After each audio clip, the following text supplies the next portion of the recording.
கிராம சுகாதார செவிலியர் சங்கத்தினர் சார்பில் திருவாரூரில் பெருந்திரள் முறையீடு ஆர்ப்பாட்டம் நடைபெற்றது. திருவாரூர் மாவட்ட சுகாதார அலுவலகம் முன்பு திருவாரூர் மாவட்டம் தமிழ்நாடு கிராம சுகாதார செவிலியர் சங்கத்தினர் கோரிக்கைகளை வலியுறுத்தி கோஷமிட்டு பெருந்திரள் முறையீடு ஆர்ப்பாட்டம் நடத்தினர்.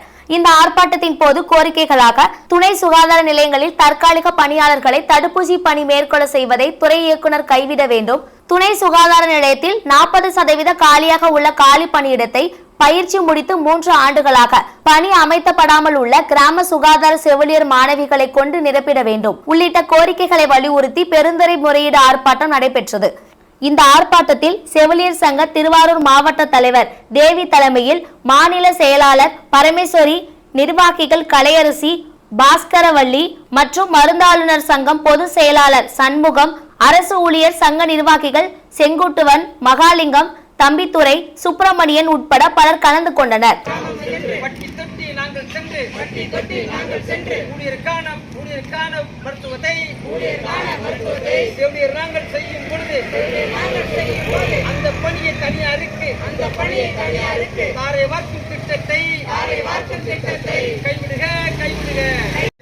கொரோனா காலத்தில் பணியாற்றிய எங்களை பணியாற்றவில்லை என்று சொல்லும் கொரோனாவும் தாக்காத தற்காப்பை